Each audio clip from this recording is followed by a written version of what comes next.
Hello everybody. आज मैं लेकर आया हूँ आप लोगों के लिए ग्रामर का सबसे इम्पोर्टेंट टॉपिक स्पीच और नरेशन, जिसको हम डायरेक्ट इनडायरेक्ट के नाम से भी जानते हैं।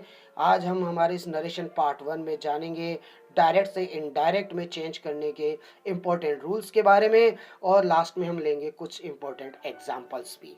इस वीडियो को देखकर आप इन फ्यूचर इजीली नरेशन में चेंजेस कर पाएंगे। So before starting this video, please subscribe the channel so that you may get notification for further videos.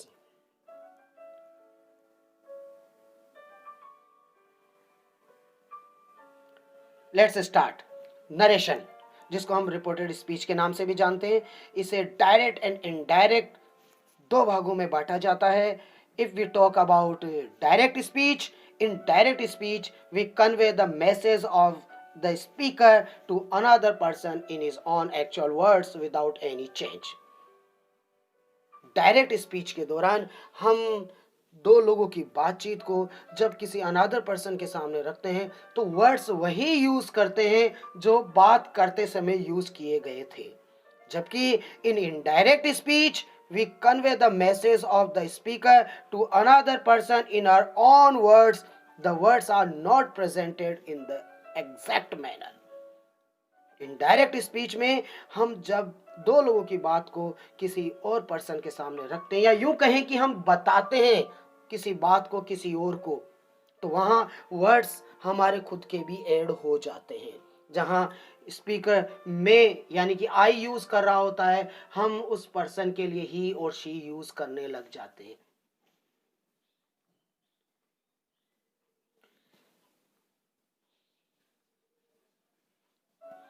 Now look at this table. जैसा कि आप देख पा रहे हैं, ये डायरेक्ट स्पीच का पैटर्न है जिसे टू पार्ट्स में डिवाइड किया हुआ है। फर्स्ट पार्ट आरवी और सेकंड आरएस, इन्वर्टेड कोमा के अंदर वाला पार्ट आरएस और उससे पहले वाला पार्ट आरवी रिपोर्टिंग वर्ब, और RS mean reported speech. RV में हमें प्रेजेंट पास्ट फ्यूचर तीनों टेंस में से कोई सा भी मिल सकता है, लेकिन हम जो इस वीडियो में जानेंगे वो पास्ट ही जानेंगे, क्योंकि पास्ट को सीखकर हम बाकी के दो भी इजीली अपने आप ही सीख जाते हैं। जैसा कि आप आगे देख पा रहे हैं, 3 चेंजेस में tense change, time change, pronoun change. जब हम बात प्रेजेंट या फ्यूचर की कर रहे होते हैं आरवी वाले पार्ट में, वहां हमें टेंस चेंज करने की जरूरत नहीं होती है, और पास्ट में हम 3 चेंज करते हैं। तो हम एक ही बार में जब तीनों चेंज सीख लिए तो प्रेजेंट और फ्यूचर में सिर्फ इतना ही तो करना होगा कि हम टेंस चेंज नहीं करेंगे। So in this manner let's talk about past. तो आरवी में हमें पास्ट इंडेफिनिट मिलेगा, वहां हमें सेड और सेड के साथ में ऑब्जेक्ट मिलेगा। ऑब्जेक्ट मतलब जिसको बात कही जा रही है उसका नाम वहां मेंशन होगा, चाहे वो नाउन के रूप में हो चाहे प्रोनाउन के रूप में हो। ये ऑब्जेक्ट जो होगा वो हमें आरवी में भी मिल सकता है और आरएस में भी मिल सकता है। ये हाँ, अगर ऑब्जेक्ट नहीं होता तो हमें सेड को सेड ही लिखना चाहिए। ऑब्जेक्ट होने पर या तो वो सेड टू लिखा हुआ आ जाएगा या ऑब्जेक्ट नेक्स्ट पार्ट में आ जाता है, तो हमें ऑब्जेक्ट होने पर टोल्ड करना होता है। याद रखिए, नॉर्मली सेड टू लिखा हुआ मिलता है तो हम उसको टोल्ड कर देते हैं यहाँ पर, और इसके अलावा कोई भी वर्ड आए तो आपको चेंज करने की जरूरत नहीं है। हम ये बात कर रहे हैं फर्स्ट स्टेप में, यानी नरेशन को एक से ज्यादा स्टेप में डिस्क्राइब किया जाता है। तो ये पहली स्टेप है जिसको हम सिंपल, अफर्मेटिव, असर्टिव के नाम से जानते हैं। तो वैसे तो हम जान चुके हैं कि डायरेक्ट जो सेंटेंस होते हैं वो दो तरीके से आरवी और आरएस में डिवाइड होते हैं। जब हम इन्हें इनडायरेक्ट में बदल रहे होते हैं तो दो सेंटेंस को एक सेंटेंस में कन्वर्ट करना होता है, तो उसके लिए कनेक्टर की जरूरत होती है, और हमारे लिए फर्स्ट स्टेप में कनेक्टर है दैट। उसके बाद आरएस वाले पोर्शन में हमें 3 चेंजेस करने होंगे, tense change, time change, pronoun change. इन 3 चेंजेस को सीखने के बाद में हमारे लिए कुछ भी नहीं बचता है। ये मान लीजिए नरेशन में बिल्कुल इजी गोइंग हो जाएगा ये टॉपिक। ये सबसे ज्यादा मार्क वेटेज वाला टॉपिक है, सबसे ज्यादा मार्किंग इसी टॉपिक की होती है ग्रामर पोर्शन में। So let's see all 3 changes step by step. Now talk about first step, change in tenses. Tenses में कैसे चेंज होते हैं वो आप देखिए।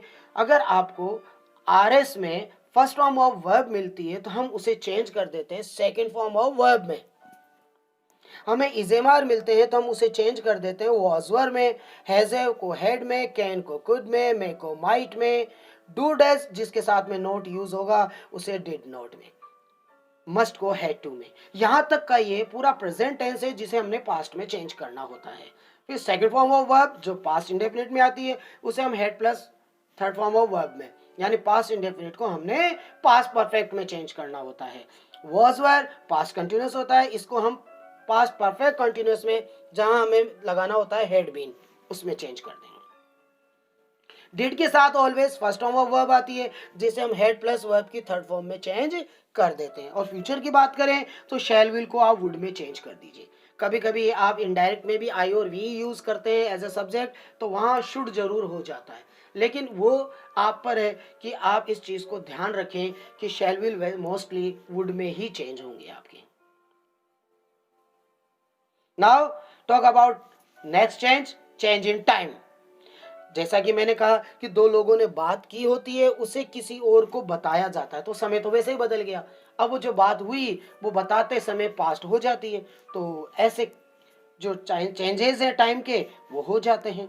Now look at this table, today को दैट डे में चेंज करना होगा, टू नाइट को दैट नाइट में, टुमारो द फॉलोइंग डे में, यस्टरडे द प्रीवियस डे में, next the following day, this that these those, now then ago before here there, इस type से सारे चेंजेस हो जाएंगे आपके।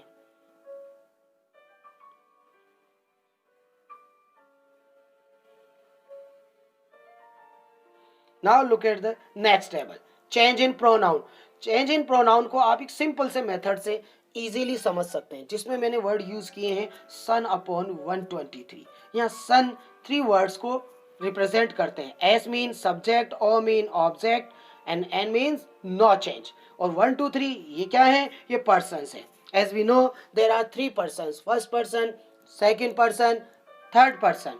फर्स्ट पर्सन स्पीकर जो बोल रहा होता है वो अपने लिए प्रोनाउन यूज करेगा आई वी इस टाइप से, तो वो फर्स्ट पर्सन सब्जेक्ट के अकॉर्डिंग चेंज होगा, सब्जेक्ट जो बोल रहा होगा, यानी वो मेल पर्सन है या फीमेल पर्सन है ये चेक करना होगा।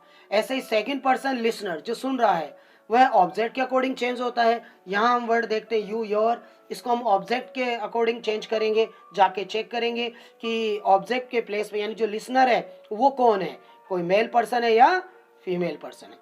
और अगर थर्ड पर्सन की बात करें, यानी जब एक व्यक्ति किसी से बोल रहा है, अगर वो अपने लिए भी नहीं और सामने सुनने वाले के लिए भी प्रोनाउन यूज नहीं कर रहा, किसी और के लिए यूज कर रहा है, ये चाहे वो नाउन यूज करके राम श्याम बोल रहा हो या वह बोल रहा हो, ही शी दे इट, ये सब थर्ड पर्सन होते हैं ये, यानी एक्सेप्ट 1 एंड 2, इन्हें चेंज नहीं किया जाता है इनडायरेक्ट स्पीच में, ये एज इट इज यूज होते हैं।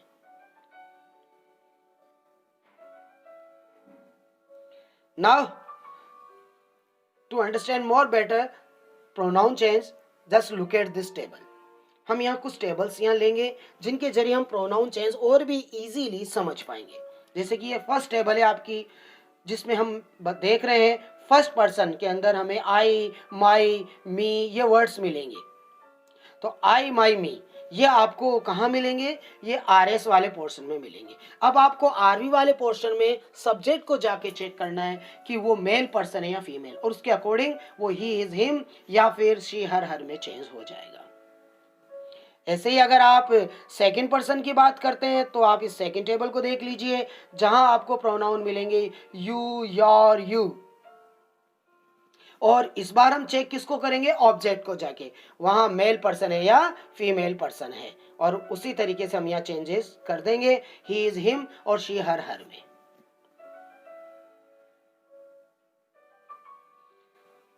Now look at the third table to understand pronoun changes.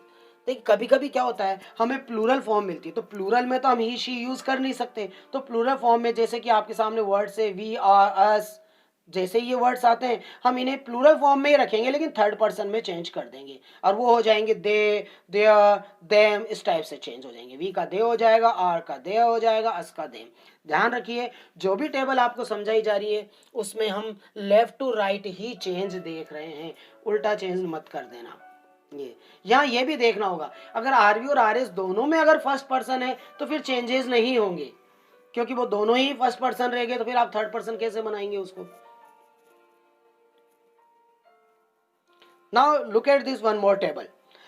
कई बार दोनों तरफ हमें प्रोनाउन मिल जाते हैं और वो अलग अलग, एक तरफ जहाँ फर्स्ट पर्सन का प्रोनाउन आ रहा है वहीं दूसरी ओर आरएस, यानी कि आरएस के अंदर हम ये जो चेक कर रहे हैं आरवी में भी प्रोनाउन है और आरएस में भी प्रोनाउन है, तो दोनों प्रोनाउन चेंज हो, एक फर्स्ट पर्सन एक सेकंड पर्सन, तो हम जब सेंटेंस बना रहे होते हैं तो उनके आमने सामने वाले वर्ड यूज कर लेते हैं, क्योंकि फर्स्ट पर्सन सेकंड में चेंज हो जाएगा और सेकंड फर्स्ट में, क्योंकि उसके अकॉर्डिंग ही वर्ड यूज किए हुए होते हैं। जैसे मान लीजिए मैं अपने लिए बोल रहा हूँ ये, तो मेरे लिए तो सेम वर्ड हो जाएंगे, आई का आई रह जाएगा, लेकिन मैंने आरवी में यू यूज किया है और वहां आरएस में मैंने आई यूज कर लिया, तो आई यू के अकॉर्डिंग चेंज होगा, वो यू ही बन जाएगा जब हम इनडायरेक्ट बनाएंगे। सेंटेंस के दौरान आप इस बात को और बेटर समझ पाएंगे। Now it's time to have some practice. Let's see these sentences. As the first sentence goes, he said to me, I'm playing football now. और जब इस सेंटेंस को हम इनडायरेक्ट में चेंज करेंगे तो he said to का क्या हो जाएगा, told, क्योंकि ऑब्जेक्ट है हमारे पास, तो he told me that। अब I यहाँ पर फर्स्ट पर्सन है, इसे सब्जेक्ट के अकॉर्डिंग चेंज करेंगे और सब्जेक्ट ही, तो हम वापस क्या करेंगे, ही, तो ही और टेंस चेंज किया, इसका क्या कर दिया, एम का क्या किया हमने, वॉज किया, तो सेंटेंस हमारा बन गया he told me that he was playing football. Now को टाइम चेंज है तो उसको कर दिया अपन ने नाउ का then. Now look at the second sentence, Ram said to Sita I have a surprise for you. Indirect में से कैसे बनाया जाएगा, Ram told Sita that he had a surprise for her. अब यहाँ हैव को मैंने हेड में चेंज कर दिया है और यू सीता के अकॉर्डिंग हर में चेंज हो जाएगा। Look at the third sentence, Arun said to Rahul we shall visit there tomorrow. Now in indirect, Arun told Rahul that they would visit there the next day. अब शैल विल को यहाँ वुड में चेंज कर दिया गया है और टुमारो को द नेक्स्ट डे में चेंज कर दिया गया है। Next sentence, I said to you, you are my best friend. In indirect, it is said, I told you that you were my best friend. अब ये देखिए टेंस भी चेंज हो गया और यहाँ my best friend लिखा हुआ था, तो my फर्स्ट पर्सन यानी कि I था वहाँ, तो I ही my होता है बेटा, दोनों फर्स्ट पर्सन है, तो हम यहाँ पर my को my ही यूज करेंगे। Now next sentence, she said to me, you did not help me yesterday. तो ये क्या बनेगा, she told me that I had not helped her the previous day, yesterday का the previous day. Next, Ramesh said I can speak in 4 languages. अब यहाँ मैंने object use नहीं किया है तो आगे हम टोल्ड नहीं करेंगे, रमेश सेड का सेड ही रखा, that he could speak in 4 languages. Next sentence, Nikita said you are not a good girl Suman. यहाँ एक और देखिए चेंज, देखिए कि हमने ऑब्जेक्ट आरएस में जाकर यूज किया है, सुमन। आप सेंटेंस को 2 बार पढ़ लीजिए, समझ में आएगा निकिता किससे बात कर रही है। Nikita said you are not a good girl Suman, तो पता चल गया कि सुमन से बात हो रही है। सुमन ऑब्जेक्ट है तो उसको पहले लिख दीजिए टोल्ड करके, Nikita told Suman that she was not a good girl. So now hope you have understood well and have no doubt in our first step. Our first video of narration has cleared your doubts. We hope so.